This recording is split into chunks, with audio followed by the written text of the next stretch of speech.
आप सुन रहे हैं मुंशी प्रेमचंद्र की लोकप्रिय कहानियाँ। आज की कहानी है घास वाली। मूलिया हरी हरी घास का गट्ठा लेकर आई तो उसका गेहुआ रंग कुछ तमतमाया हुआ था और बड़ी बड़ी मदभरी आंखों में शंका समाई हुई थी। महावीर ने उसका तमतमाया हुआ चेहरा देखकर पूछा, क्या है मूलिया, आज कैसा जी है? मूलिया ने कुछ जवाब ना दिया। उसकी आंखें डबडबा गईं।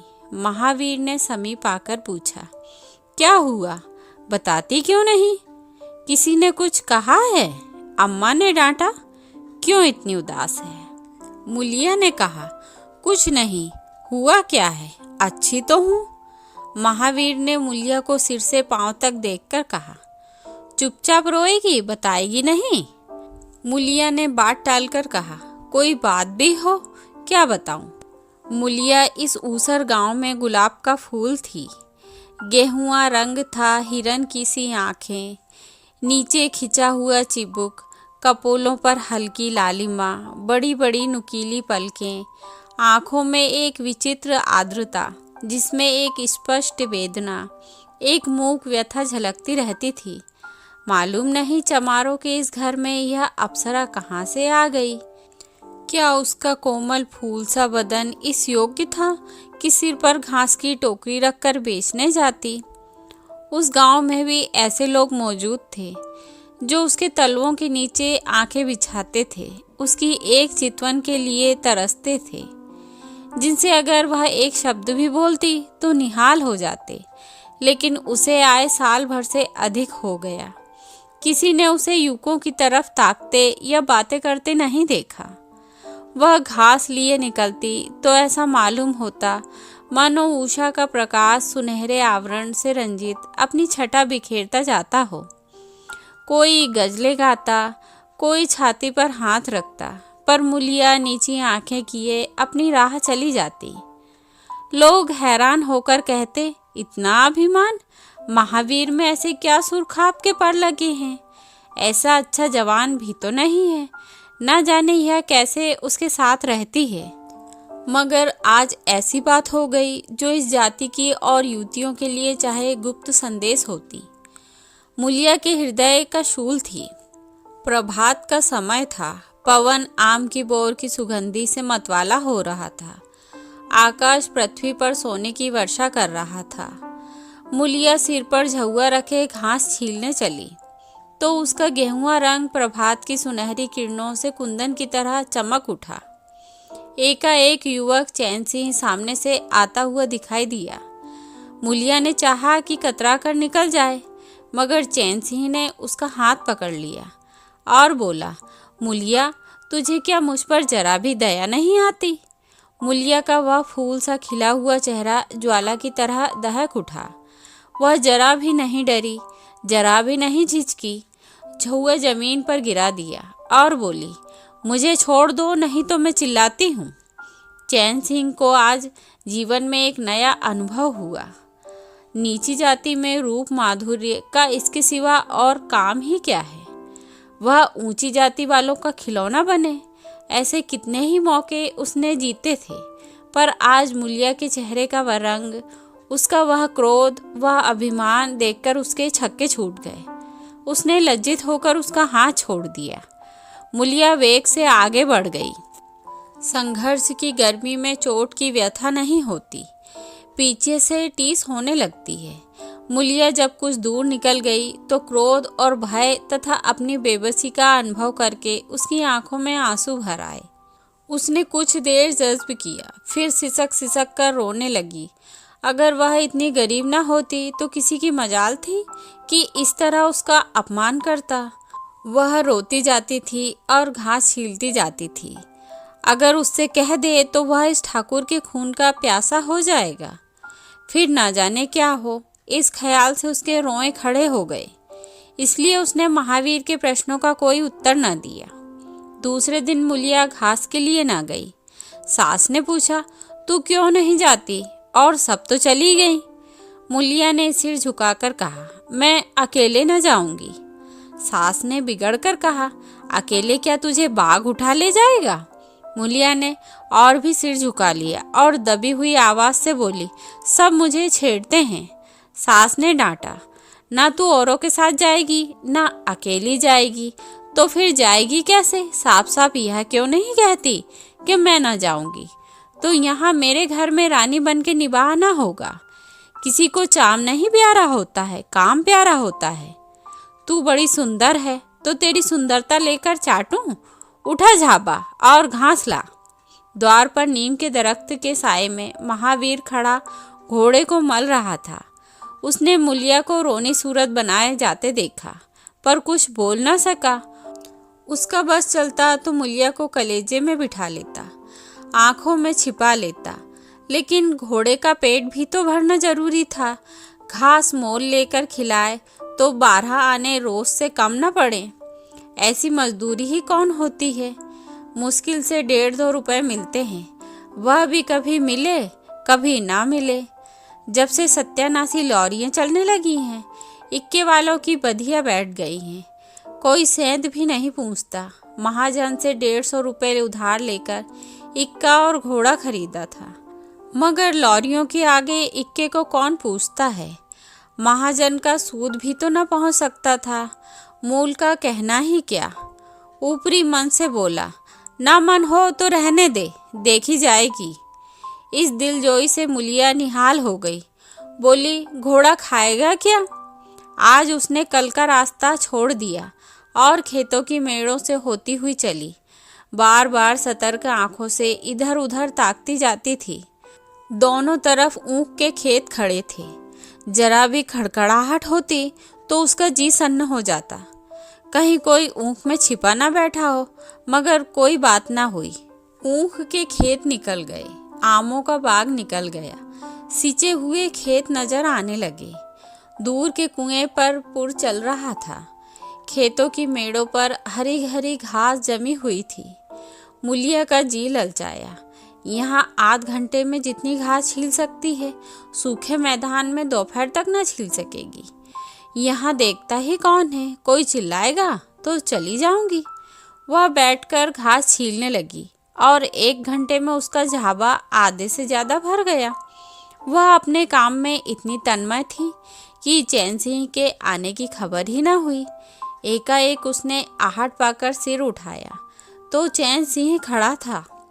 मुलिया की छाती धक से हो गई। जी में आया भाग जाए, झाबा उलट दे और खाली झाबा लेकर चली जाए, पर चैन सिंह ने कई गज के फासले से ही रुककर कहा, डर मत, डर मत। भगवान जानता है मैं तुमसे कुछ न बोलूँगा। जितनी घास चाहे छील ले, मेरा ही खेत है। मुलिया के हाथ सुन्न हो गए, खुरपी हाथ में जम सी गई, घास नजर ही न आती थी। जी चाहता था जमीन फट जाए और मैं समा जाऊं। जमीन आंखों के सामने तैरने लगी। चैन सिंह ने आश्वासन दिया, छीलती क्यों नहीं? मैं तुझसे कुछ कहता थोड़ा ही हूँ। यही रोज चली आया कर, मैं छील दिया करूँगा। मुलिया चित्रलिखित सी बैठी रही।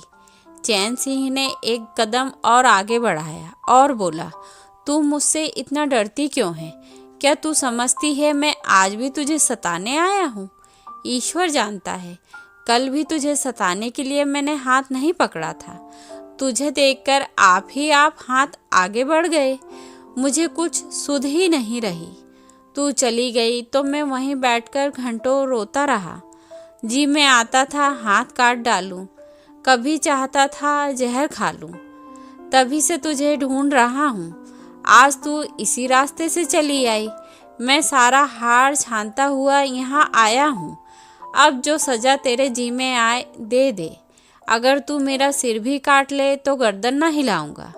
मैं शोहदा था, लुच्चा था, लेकिन जब से तुझे देखा है मेरे मन की सारी खोट मिट गई। अब तो यही जी में आता है कि तेरा कुत्ता होता और तेरे पीछे पीछे चलता। तेरा घोड़ा होता तब तो तू अपने हाथ से मेरे सामने घास डालती। किसी तरह यह चोला लगाया तेरे किसी काम आए। मेरे मन की यही सबसे बड़ी लालसा है। मेरी जवानी काम न आए। अगर मैं किसी खोट से ये बातें कर रहा हूँ, बड़ा भाग्यवान था महावीर जो ऐसी देवी उसे मिली। मुलिया चुपचाप सुनती रही। फिर सिर नीचा करे भोलेपन से बोली, तो तुम क्या करने को कहते हो? चैन सिंह और समीप आकर बोला, बस तेरी दया चाहता हूँ। मुलिया ने सिर उठाकर उसकी ओर देखा। उसकी लज्जा ना जाने कहाँ गायब हो गई। चुपते हुए शब्दों में बोली, तुमसे एक बात कहूँ, बुरा तो ना मानोगे? तुम्हारा विवाह हो गया या नहीं? चैन सिंह ने दबी जबान में कहा, ब्याह तो हो गया है, लेकिन ब्याह क्या है, खिलवाड़ है। मुलिया के होठों पर अवहेलना की मुस्कुराहट छलक पड़ी। फिर भी अगर मेरा आदमी तुम्हारी औरत से इसी तरह बातें करता तो तुम्हें कैसा लगता? तुम उसकी गर्दन काटने पर तैयार हो जाते कि नहीं? बोलो, क्या समझते हो कि महावीर चमार है तो उसकी देह में लहू नहीं है? उसे लज्जा नहीं है? अपनी मर्यादा का विचार नहीं है? मेरा रूप रंग तुम्हें भाता है? क्या घाट के किनारे मुझसे कहीं सुंदर औरतें नहीं घूमा करती? मैं उनके तलवों की बराबरी भी नहीं कर सकती। तुम उनमें से किसी से क्यों नहीं दया मांगते?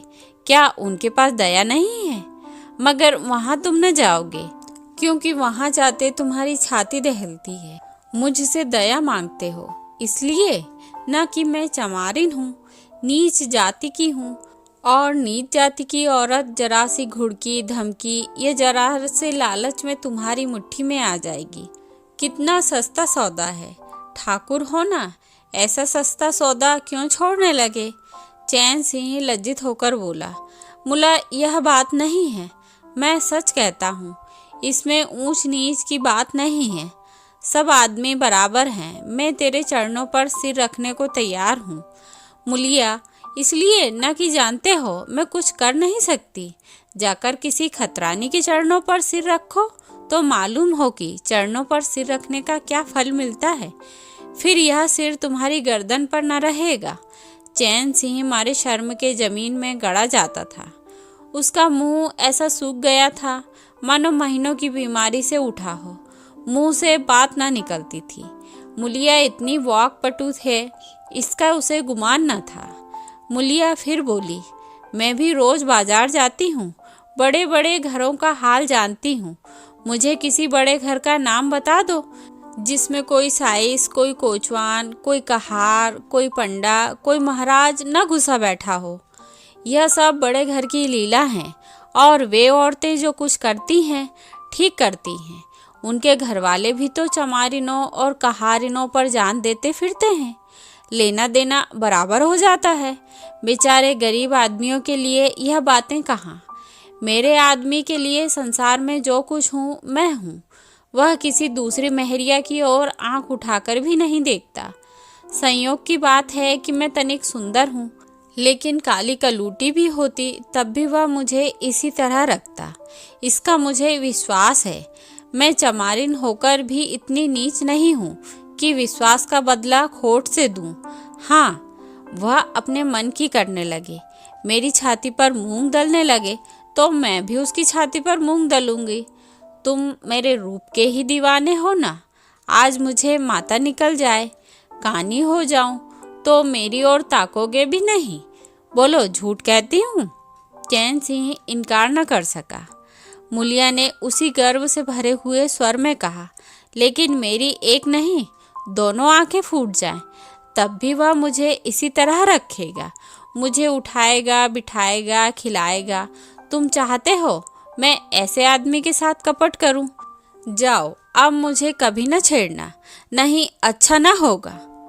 जवानी जोश है, बल है, दया है, साहस है, आत्मविश्वास है, गौरव है, और वह सब कुछ जीवन को पवित्र, उज्जवल और पूर्ण बना देता है। जवानी का नशा घमंड है, निर्दयता है, स्वार्थ है, सेखी है, विषम वासना है, कटुता है, और वह सब कुछ जो जीवन को पशुता, अविकार और पतन की ओर ले जाता है। चैन सिंह पर जवानी का नशा था। मुलिया के शीतल छींटों ने नशा उतार दिया। जैसे उबलती हुई चाशनी में पानी के छींटे पड़ जाने से फैन मिट जाता है, मैल निकल जाता है और निर्मल शुद्ध रस निकल आता है। जवानी का नशा जाता रहा, केवल जवानी रह गई। कामनी के शब्द जितनी आसानी से दीन और ईमान को गारत कर सकते हैं, उतनी आसानी से उसका उद्धार भी कर सकते हैं। चैन सिंह उस दिन से दूसरा ही आदमी हो गया। गुस्सा उसकी नाक पर रहता था। बात बात पर मजदूरों को गालियां देना, डांटना और पीटना उसकी आदत थी। आसामी थर थर कांपते थे। मजदूर उसे आते देखकर अपने काम में चुस्त हो जाते थे, पर ज्यों ही उसने अपनी पीठ फेरी और उन्होंने चिलम पीना शुरू किया, सब दिल में उससे जलते थे, उसे गालियां देते थे। मगर उस दिन से चैन सिंह इतना दयालु, गंभीर, इतना सहनशील हो गया कि लोगों को आश्चर्य होता था। कई दिन गुजर गए। एक दिन संध्या समय चैन सिंह खेत देखने गया। पुर चल रहा था। उसने देखा कि एक जगह नाली टूट गई है और सारा पानी बाहर चला जाता है। क्यारियों में पानी बिल्कुल नहीं पहुंचता, मगर क्यारियां बनाने वाली बुढ़िया चुपचाप बैठी है। उसे जरा भी फिक्र नहीं है कि पानी क्यों नहीं आता है। पहले यह दशा देखकर चैन सिंह आपे से बाहर हो जाता। उस औरत की उस दिन की पूरी मजूरी काट लेता और पुर चलाने वालों को घुड़कियां जमाता, पर आज उसे क्रोध नहीं आया। उसने मिट्टी लेकर नाली बांध दी और खेत में जाकर बुढ़िया से बोला, तू यहाँ बैठी है और पानी बहा जा रहा है। बुढ़िया घबराकर बोली, अभी खुल गया होगा राजा, मैं अभी जाकर बंद किए देती हूँ। यह कहती हुई वह थर थर कांपने लगी। चैन सिंह ने उसकी दिलजोई करते हुए कहा, भाग मत, मैंने नाली बंद कर दी है। बुढ़ऊ कई दिन से नहीं दिखाई दिए, कहीं काम पर जाते हैं या नहीं? बुढ़िया गदगद होकर बोली, आजकल तो खाली ही बैठे हैं भैया, कहीं काम नहीं लगता। चैन सिंह ने नर्म भाव से कहा, तो हमारे यहाँ लगा दे, थोड़ा सा सन रखा है, उसे काट दे। यह कहता हुआ वह कुएं की ओर चला गया। वहाँ 4 पुर चल रहे थे, पर इस वक्त 2 हकवे बेर खाने गए हुए थे। चैन सिंह को देखते ही मजूरों के होश उड़ गए। ठाकुर ने पूछा, 2 आदमी कहाँ गए? तो क्या जवाब देंगे? सब के सब डांटे जाएंगे। बेचारे दिल में सहमे जा रहे थे। चैन सिंह ने पूछा, वह दोनों कहाँ चले गए? किसी के मुंह से आवाज न निकली। सहसा सामने से दोनों मजदूर धोती के एक कोने में बेर भरे आते दिखाई दिए।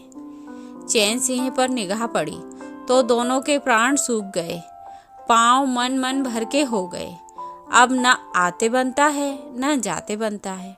दोनों समझ गए कि आज डांट पड़ी, शायद मजूरी भी कट जाए। चाल धीमी पड़ गई। इतने में चैन सिंह ने पुकारा, बढ़ आओ, कैसे बेर हैं, लाओ जरा मुझे भी दो, मेरे ही पेड़ के हैं ना। दोनों और भी सहम उठे। आज ठाकुर जीता न छोड़ेगा। कैसा मीठा कर बोल रहा है, उतनी ही भिगो कर लगाएगा। बेचारे और भी सिकुड़ गए। चैन सिंह ने फिर कहा, जल्दी से आओ जी, पक्की सब मैं ले लूँगा। जरा एक आदमी लपक कर घर से थोड़ा सा नमक तो ले आओ।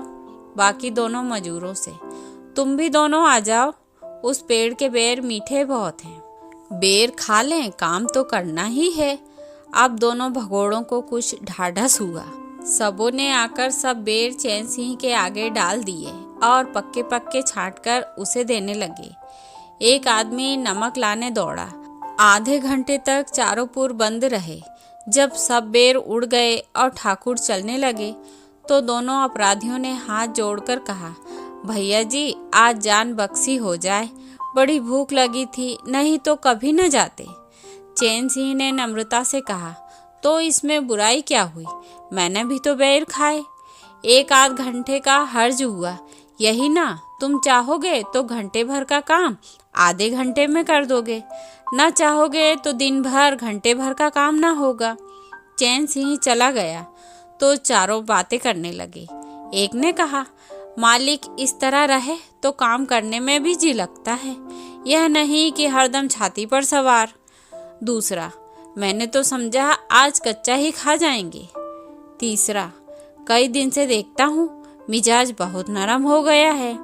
चौथा, सांझ को पूरी मजूरी मिले तो कहना। पहला, तुम तो हो गोबर गणेश, आदमी नहीं पहचानते। दूसरा, अब खूब दिल लगाकर काम करेंगे। तीसरा, और क्या, जब उन्होंने हमारे ऊपर छोड़ दिया तो हमारा भी धर्म है कि कोई कसर न छोड़े। चौथा, मुझे तो भैया ठाकुर पर अब भी विश्वास नहीं आता। एक दिन चैन सिंह को किसी काम से कचहरी जाना था। 5 मील का सफ़र था। यूँ तो बराबर अपने घोड़े पर जाया करता था, पर आज धूप बड़ी तेज हो रही थी। सोचा इक्के पर चला चलूं। महावीर को कहला भेजा कि मुझे भी लेते जाना। कोई 9 बजे महावीर ने पुकारा। चैन सिंह तैयार बैठा था। झटपट इक्के पर बैठ गया, मगर घोड़ा इतना दुर्बल हो रहा था। इक्के की गद्दी इतनी मैली और फटी हुई, सारा सामान इतना रद्दी कि चैन सिंह को उस पर बैठते शर्म आई। पूछा, यह सामान क्यों बिगड़ा हुआ है महावीर? तुम्हारा घोड़ा तो इतना दुर्बल कभी न था। आजकल सवारियां कम है क्या? महावीर ने कहा, नहीं मालिक, सवारियां काहे नहीं हैं, मगर लॉरी के सामने इक्के को कौन पूछता है।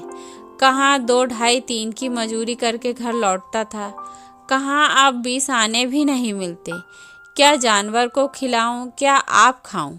बड़ी विपत्ति में पड़ा हूँ। सोचता हूँ इक्का घोड़ा बेच बाच कर आप लोगों की मजूरी कर लूं, पर कोई ग्राहक नहीं लगता।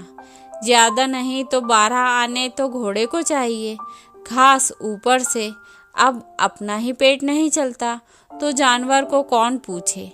चैन सिंह ने उसके फटे हुए कुर्ते की ओर देखकर कहा, 2-4 आने बीघे की खेती क्यों नहीं कर लेते? महावीर सिर झुकाकर बोला, खेती के लिए बड़ा पोरुख चाहिए मालिक। मैंने तो यही सोचा है कि कोई ग्राहक लग जाए तो इक्के को औने पौने निकाल दूं, फिर घास छील कर बाजार ले जाया करूं। आजकल सास पतोह दोनों घास छीलती हैं, तब जाकर 2-4 आने पैसे नसीब होते हैं। चैन सिंह ने पूछा, तो बुढ़िया बाजार जाती होगी?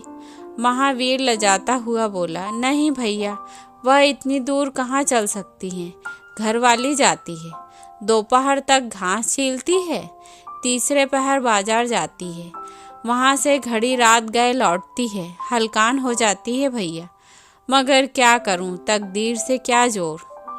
चैन सिंह कचहरी पहुँच गए और महावीर सवारियों की टोह में इधर उधर इक्के को घुमाता हुआ शहर की तरफ चला गया। चैन सिंह ने उसे 5 बजे आने को कह दिया। कोई 4 बजे चैन सिंह कचहरी से फुर्सत पाकर बाहर निकले। हाथे में पान की दुकान थी। जरा और आगे बढ़कर एक घना बरगद का पेड़ था। उसकी छांव में 20 ही तांगे इक्के फिटने खड़ी थी। घोड़े खोल दिए गए थे। वकीलों, मुख्तारों और अफसरों की सवारियां यहीं खड़ी रहती थी।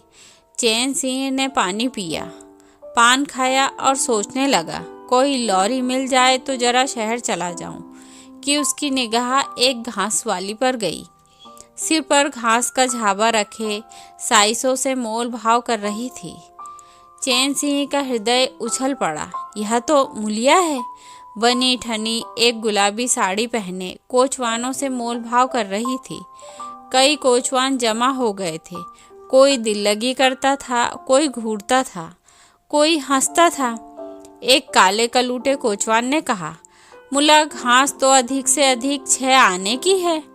मुलिया ने उन्माद पैदा करने वाली आंखों से देखकर कहा, 6 आने पर लेना है तो सामने घसियारने बैठी हैं, जाओ 2-4 पैसे कम में पा जाओगे। मेरी घास तो 12 आने में जाएगी। एक अधेड़ कोचवान ने फिटन के ऊपर से कहा, तेरा जमाना है, 12 आने नहीं, 1 रुपया मांग, लेने वाले झक मारेंगे और लेंगे। निकलने दे वकीलों को, अब देर नहीं है। एक तांगे वाले ने, जो गुलाबी पगड़ी बांधे हुए था, कहा, बुढ़ऊ के मुंह में भी पानी भर आया। अब मुलिया काहे को किसी की ओर देखेगी। चैन सिंह को ऐसा क्रोध आ रहा था कि इन दुष्टों को जूते से पीटे। सब के सब कैसे उसकी ओर टकटकी लगाए ताक रहे हैं, मानो आंखों से पी जाएंगे। और मुलिया भी यहाँ कितनी खुश है, न लजाती है, न झिझकती है, न दबती है। कैसी मुस्कुराकर रसीली आंखों से देख देख कर, सिर का आंचल खिसका खिसका कर, मुंह मोड़ कर बातें कर रही है। वही मुलिया जो शेरनी की तरह तड़प उठी थी। इतने में 4 बजे। अमले और वकील मुख्तारों का एक मेला सा निकल पड़ा। अमले लॉरियों पर दौड़े, वकील मुख्तार इन सवारियों की ओर चले। कोचवानों ने भी झटपट घोड़े जोते। कई महाशयों ने मुलिया को रसिक नेत्रों से देखा और अपनी गाड़ियों पर जा बैठे। एकाएक मुलिया घास का झाबा लिए उस फिटन के पीछे दौड़ी। फिटन में अंग्रेजी फैशन के जवान वकील साहब बैठे हैं। उन्होंने पायदान के पास घास रखवा ली, जेब से कुछ निकालकर मुलिया को दिया। मुलिया मुस्काई। दोनों में कुछ बातें हुई जो चैन सिंह न सुन सके। एक क्षण में मुलिया प्रसन्न मुख घर की ओर चली। चैन सिंह पान वाले की दुकान पर विस्मृति की दशा में खड़ा रहा। पान वाले ने दुकान बढ़ाई, कपड़े पहने और अपने केबिन का द्वार बंद करके नीचे उतरा तो चैन सिंह की समाधि टूटी। पूछा, क्या दुकान बंद कर दी? पान वाले ने सहानुभूति दिखाकर कहा, इसकी दवा करो ठाकुर साहब, यह बीमारी अच्छी नहीं है। चैन सिंह ने चकित होकर पूछा, कैसी बीमारी? पान वाला बोला, कैसी बीमारी? आधा घंटे से यहाँ खड़े हो जैसे कोई मुर्दा खड़ा हो। सारी कचहरी खाली हो गई, सब दुकानें बंद हो गईं। मेहतर तक झाड़ू लगाकर चल दिए। तुम्हें कुछ खबर न हुई? यह बुरी बीमारी है, जल्दी दवा कर डालो। चैन सिंह ने छड़ी संभाली और फाटक की ओर चला कि महावीर का इक्का सामने से आता दिखाई दिया। कुछ दूर इक्का निकल गया तो चैन सिंह ने पूछा, आज कितने पैसे कमाए महावीर? महावीर ने हंसकर कहा, आज तो मालिक दिन भर खड़ा ही रह गया, किसी ने बेगार भी न पकड़ा, ऊपर से 4 पैसे की बीड़ियां पी गया। चैन सिंह ने जरा देर बाद कहा, मेरी एक सलाह है, तुम मुझसे 1 रुपया रोज लिया करो। बस जब मैं बुलाऊं तो इक्का लेकर चले आया करो। तब तो तुम्हारी घरवाली को घास लेकर बाजार ना आना पड़ेगा। बोलो, मंजूर है? महावीर ने सजल आंखों से देखकर कहा, मालिक आप ही का तो खाता हूँ, आपकी प्रजा हूँ, जब मर्जी हो पकड़वा मंगवाइए, आपसे रुपए क्या? चैन सिंह ने बात काटकर कहा, नहीं, मैं तुमसे बेगार नहीं लेना चाहता, तुम मुझसे 1 रुपये रोज ले जाया करो। घास लेकर घरवाली को बाजार मत भेजा करो। तुम्हारी आबरू मेरी आबरू है, और भी रुपए पैसे का जब काम लगे बेखटके चले आया करो। हाँ देखो, मुलिया से इस बात की भूलकर भी चर्चा न करना, क्या फ़ायदा। कई दिनों बाद संध्या समय मुलिया चैन सिंह से मिली। चैन सिंह आसामियों से माल गुजारी वसूल करके घर की ओर लपका जा रहा था कि उस जगह जहाँ उसने मुलिया की बाँह पकड़ी थी, मुलिया की आवाज़ कानों में आई। उसने ठिठक कर पीछे देखा तो मुलिया दौड़ी चली आ रही थी। बोला, क्या है मुला, क्यों दौड़ती हो? मैं तो खड़ा हूँ। मुलिया ने हाँफते हुए कहा, कई दिनों से तुमसे मिलना चाहती थी, आज तुम्हें आते देखा तो दौड़ी। अब मैं घास बेचने नहीं जाती। चैन सिंह ने कहा, बहुत अच्छी बात है, क्या तुमने मुझे कभी घास बेचते देखा है? हाँ, एक दिन देखा था। क्या महावीर ने तुमसे सब कह डाला? मैंने तो मना कर दिया था, वह मुझसे कोई बात नहीं छिपाता। दोनों एक क्षण चुप खड़े रहे, किसी को कोई बात न सूझती थी। एकाएक मुलिया ने मुस्कुराकर कहा, यही तुमने मेरी बाँह पकड़ी थी। चैन सिंह ने लज्जित होकर कहा, उसको भूल जाओ मुला, मुझ पर न जाने कौन सा भूत सवार था। मुलिया गदगद कंठ से बोली, उसे क्यों भूल जाऊं, उसी बाँह गहे की लाश तो निभा रहे हो। गरीबी आदमी से जो चाहे करवावे। तुमने मुझे बचा लिया। फिर दोनों चुप हो गए। जरा देर के बाद मुलिया ने फिर कहा, तुमने समझा होगा मैं हंसने बोलने में मगन हो रही थी। चैन सिंह ने बलपूर्वक कहा, नहीं मुलिया, मैंने एक क्षण के लिए भी यह नहीं समझा। मुलिया मुस्कुराकर बोली, मुझे तुमसे यही आशा थी और है। पवन सिंचे हुए खेतों में विश्राम करने जा रहा था। सूर्य निशा की गोद में विश्राम करने जा रहा था और उस मलिन प्रकाश में चैन सिंह मूलिया की विलीन होती हुई रेखा को खड़ा देख रहा था। तो यह थी कहानी घास वाली। आशा करती हूँ कि आपको पसंद आएगी।